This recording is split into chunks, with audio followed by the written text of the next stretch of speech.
Purple Daily is daily Vikings entertainment. We just want the Vikings to win a Super Bowl before we die. I will ride with this group. Seriously, man. Please. And away we go. Okay, time to make some picks here on our Purple Picks edition. Our guy Dex is in much warmer climates right now, but he did send in his picks for this game that he will be watching early in the morning, his time on Sunday. And as always, Vikings Vent Line right after Vikings v. Kirk Cousins tomorrow. But Judd, just generally, how are you feeling excitement-wise about this game here? This has been circled on the calendar for like almost 9 months, I feel like. Extremely excited. And at this point, at 10-2, with how the division and heck, the entire conference race is shaping up, I mean, forget just this game. I'm excited for the rest of the month. Like, I'm jacked. This is great. Yeah. You know, on Thursday, you watch the Lions beat the Packers, and that game has a huge impact on the Vikings. This is like the benefit of when your team is good. Like, this is great fun. So, yes, the Kirk Cousins revenge thing, it's great. It's fun. In a vacuum, this would have been an entertaining game, regardless probably of records. But with what the Vikings are doing and how now absolutely crucial every game becomes, oh man, December is going to unfold fantastically into January when the Vikings end at Detroit. Yeah. Yeah, this is going to be, I don't know, man. It's so hard to know what to expect, and we'll get into some of the layers of this game. But just in terms of storyline and drama and everything from the last 6 or 7 years culminating here, it's going to be awkward at times. Kirk is dealing with a lot of forces outside of this game. He's dealing with playing horribly the last month. A lot of voices around the Atlanta organization. There's people leaking out from the inside that the organization might want to move on from him ASAP and get to the Michael Penix era. They're fighting for a playoff spot, too. They're tied record-wise with the Buccaneers. So there's just like a lot of stuff piled up on Kirk Cousins going into this game. Is it going to be a classic bounce back that he's known for, or is this sort of the end of it for him? But we'll get into the picks. We'll get into what the Sharps are saying about this game. But first off, what are you most confident in on behalf of the Vikings? I'm most confident in the fact that the Vikings passing game, the Vikings offense, is going to come out far, far superior to what it did last Sunday against the Cardinals. Now that bar is low. At halftime, the Vikings had 2 field goals. Sam Darnold in the first half actually completed 8 of 9 passes, which is great until you see it's for 67 yards. Justin Jefferson in the entire first half had 2 catches for 32 yards. I think the Vikings are not going to repeat that mistake again. And look, the Cardinals definitely had ideas on exotic blitzes. The Cardinals also did not sell out to cover Jefferson like the previous 3 opponents had. So credit to them. They did a nice job of throwing the Vikings and Kevin O'Connell a curveball. But I think the Vikings are going to come out with an offensive attack. I'm not saying it's going to score a ton of points. I think it's going to look far superior, though, to what we saw last week against Arizona. Yeah, it kind of feels like, man, it's these turnovers keep derailing the Vikings in these games, 100%. Or the fumbles and stuff. Like, if they could just stop doing that, they'd be a 30 points per game offense. And it's been a 2-year problem now for this team. So I'm kind of waiting for that to stop. But I think the thing I'm most confident in is the Vikings defense gets pressure, and Kirk Cousins is one of the worst quarterbacks in the NFL this year under pressure. So he's been pressured on about 1 in every 3 dropbacks, according to Pro Football Focus. Mm-hmm. And when he's pressured, he has a passer rating of 64.5, 8 interceptions to just 5 touchdowns, and 12 turnover-worthy plays. So he's once or twice a game, if you get to him, he's going to put a ball up for grabs or put a ball on the ground. So you've got these 2 forces of a pressure defense against a quarterback that is really, really bad against said pressure. And I just think that's the story. If the offensive line for the Falcons can keep Kirk clean, or if Kirk can avoid making those crippling throws. So he leads the league. He's second in interceptions when pressured. Only Geno Smith has more. He has 10 to Kirk's 8. But Kirk leads all quarterbacks in turnover-worthy plays when pressured. So that's the whole story. If you can just pressure him Right. and make him beat you, then I guess you just, give him his congratulations if he overcomes it. Yep. Yeah. And look, I think that they're definitely going to, despite the fact that going back to 2022 and probably more importantly, when Flores arrived in 23, they're going to throw him different looks. So I don't think he's going to see it. We talk about this the Vikings are going to do what they always did to Kirk in practice, and Kirk's going to do what he always did. And teams adjust. Teams do different things. Clearly the Falcons are run differently than the Vikings were. There are some similarities, but they're not the same exactly. So yeah, I think that the Vikings are going to probably come out with some pretty creative ways to fluster Kirk. Yeah. And it's just quite clear. He's never been a mobile quarterback, but I think what we're seeing now is a guy who's 36 going on 37. Achilles plant foot is not as good. I don't think it's an accident, or I don't think his arm strength is probably as down as we think from some of the passes that get picked. I think he can't plant himself. Yeah. I mean, he tore his Achilles and he's not young. Yep. And he tore his Achilles and came back 10 months later too. That's what I'm saying. For an older guy. He probably came back too quick. What are you most nervous about on behalf of the Vikings? So the fumbles are the obvious one, but I'm actually going to go to a Falcons, something that the Falcons will challenge the Vikings defense with. If the Falcons utilize Bijan Robinson correctly, which they have done a lot, he presents a problem. So he is third among running backs in the entire league with 51 catches. He's fourth in yards off reception, 392. He's ninth in the league in rushing, 885 yards. And as we talked about on our PD on Friday, so Blake Cashman's going to play. That's huge. Now he is on the injury report with a knee, but I think he'll play. Ivan Pace is lost though. When you look at what Ivan Pace does well, it's really good against the run, right? He's really good in situations. It seems to me like Bijan would be the type of guy that Pace could help neutralize. He's not going to play. So the potential of Bijan Robinson's skill set makes me a little bit nervous here. The fumbles, I feel like, just are a weekly thing. So it's sort of a cop-out. Hey, they got to cut down on fumbles. Well, yes. But I think it's the Bijan Robinson factor. And you've got Pitts. You've got a couple receivers. The Falcons do have weapons.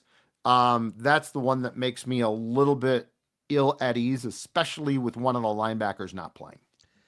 Yeah, although, the weapons for sure. And I'll even kind of sort of add to that and just say the weapons in the intermediate game make me kind of nervous. Just there's a lot of things that they can do sort of short intermediate that could be problematic for the Vikings. But I kind of brought this up on yesterday's Purple Daily, and we can expand on it here. But the thing I'm most nervous about is, even though Kirk has all these flaws, and we just talked about his age, and his fastball is literally not what it was, he at least knows what he's looking at the line of scrimmage more than most quarterbacks would. He's seen enough football.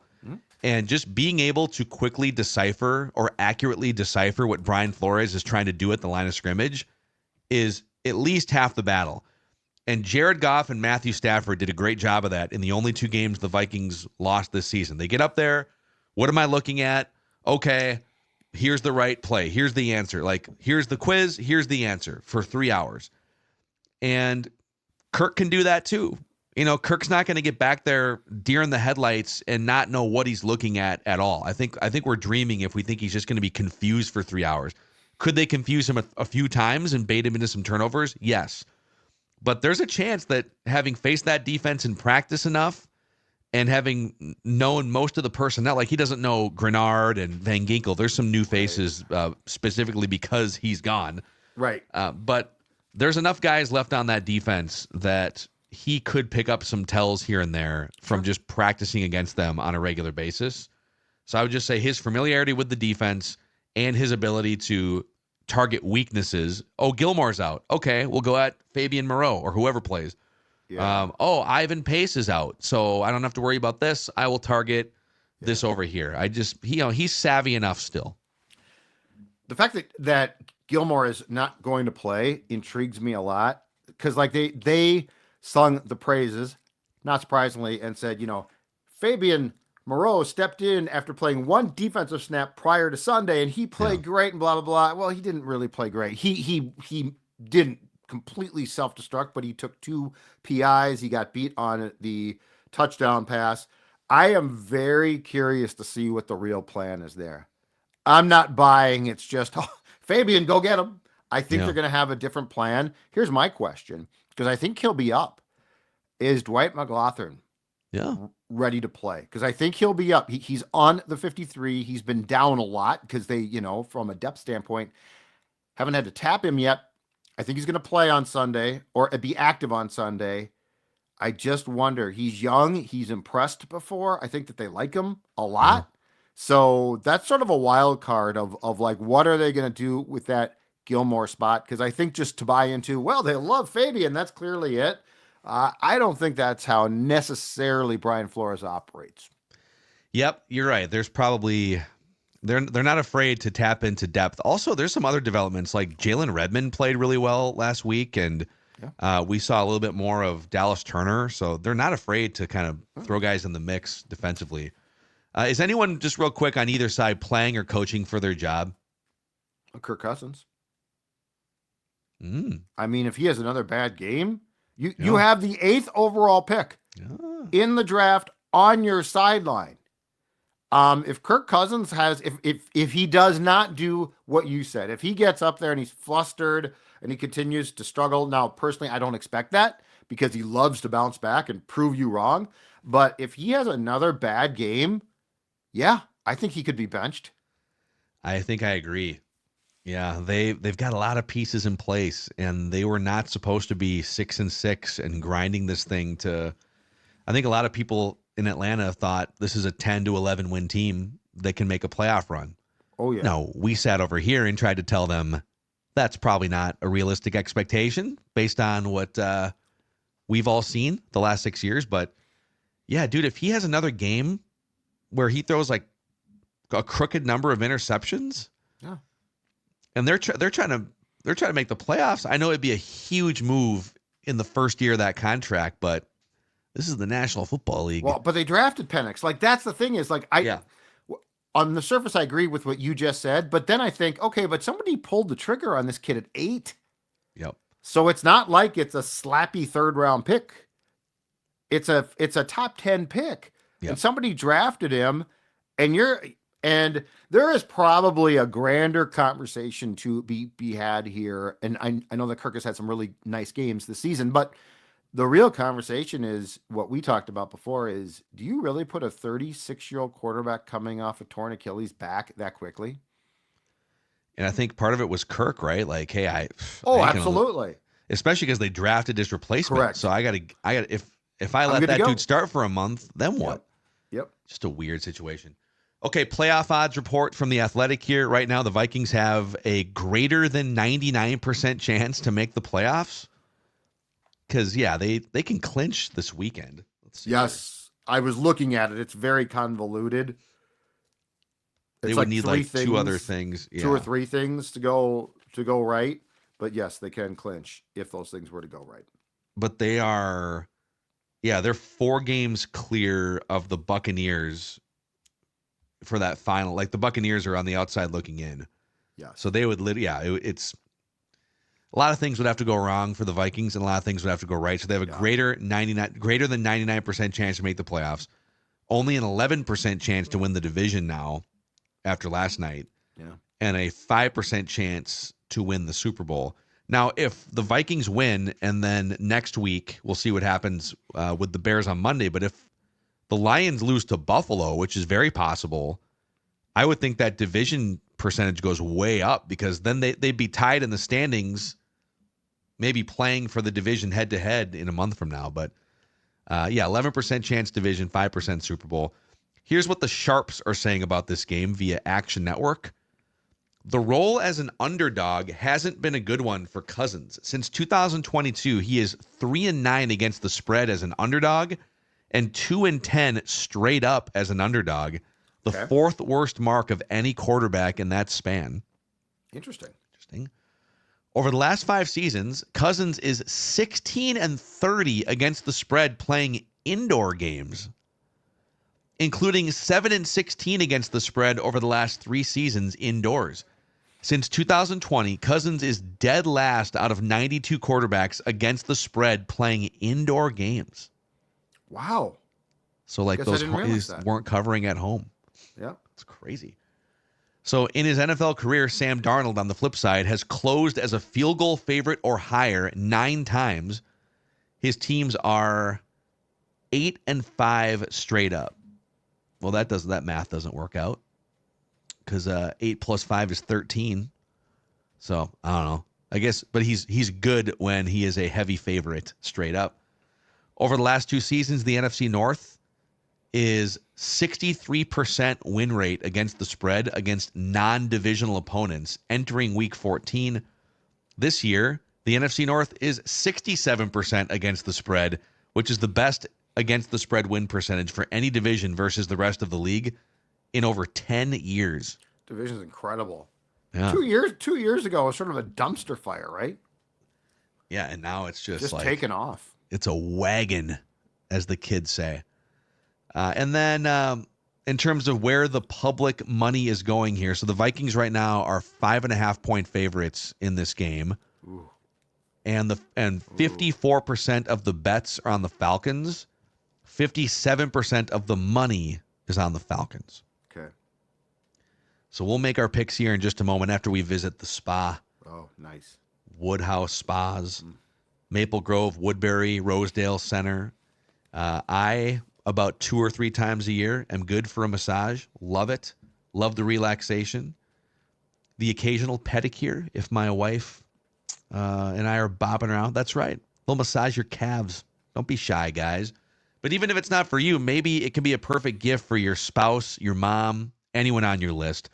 It's holiday gift giving time, so give the gift of one of 70 spa services at Woodhouse Spas: facials, massages, body treatments, specialty packages, couples massages. Think about anniversary special dates coming up. You can stop into any of the Woodhouse Spa locations in the Twin Cities, locally owned, Maple Grove, Woodbury, Rosedale, or go to woodhousespas.com. That's woodhousespas.com. I wonder if Russell Nicolay ever see him being a goes spa to the guy. spa. Definitely. Yeah. Don't Definitely let can see the rugged beard fool you. Mm-mm. So a shout out to the exclusive personal injury law firm of Purple Daily. Nicolay Law knows that when you or a loved one gets injured, ordinary life can come to a stop and things can get complicated. That's where Nicolay Law comes in here, serving the Twin Cities communities. They're just your normal everyday folks that happen to have law degrees to get you the compensation you deserve after an accident. So if you've been injured, get Minnesota's local award-winning injury lawyers. Get Nicolay. Start your path to winning at nicolaylaw.com or give them a call at 1-855-NICOLAY. Should we make some picks here, Sports Dad? Let's do it. So Declan has texted his picks in from his warm honeymoon location here, and he believes the Vikings are going to win and cover the 5.5. By the way, all of us are 9-3 picking straight up. Against the spread, Dex is 8-5, I'm 6-6, and Judd is 5-7. So Dex is picking Vikings by more than 5.5. What do you got? Oh boy, that seems like a very significant spread. That seems, and I know it's not a touchdown, but it seems like a big spread. I'm going to pick the Vikings. I think the Vikings win. Okay. Oh, do I think they win? Do I think they roll? Do I think they win by 7? Do I think they win by 14? Or do I think they win by a field goal? I'm very torn here. I feel like the spread is high, so I'm going to go with they don't cover. Okay. So I'll go against Declan. So you'll take those points, the Falcons. All right. Yeah, I was on board with you. I got the Vikings to win straight up. Yeah. And then I was actually on board with you. I felt like 5.5. There's like backdoor cover opportunities in there. It just kind of felt like a little high. The Falcons people are probably perceiving, Vikings haven't lost in a month and a half, and the Falcons look Kirk's terrible. not playing well. Yeah, that the gap is too far now. But then I started reading those Kirk Cousins indoors. Kirk Cousins, like he's the worst indoor quarterback in the last 4 years against the spread of 92 quarterbacks. Yeah, that's true. Which is crazy. So I'm just going to lean on those numbers and say Vikings win and by more than 5.5. Okay. So all of us have the Vikings. That's really intriguing because I just can't get it out of my mind that every time that when he was here and he struggled and I started to write Kirk off, he'd come back with I'm not dead yet. Yeah. I'm not dead yet. Yeah, he does tend to rise I would not up be like shocked the if the Falcons won. I don't think they will. I would not be shocked if they do. I wouldn't either. And it wouldn't, like, if that happens, yeah, it wouldn't be ideal. It definitely wouldn't. Season's over. What do you mean? They're still winning like right now, like they're the 5 seed anyways. Like they're kind of locked into one of these seeds here. So, all right, he's the sports dad, Judd. I'm Phil. For our guy, Declan, enjoying himself, sunning himself. We'll see you guys tomorrow right after Vikings Falcons finish up live on the Purple Daily YouTube channel for Vikings Vent Line. We just want the Vikings to win a Super Bowl before we die.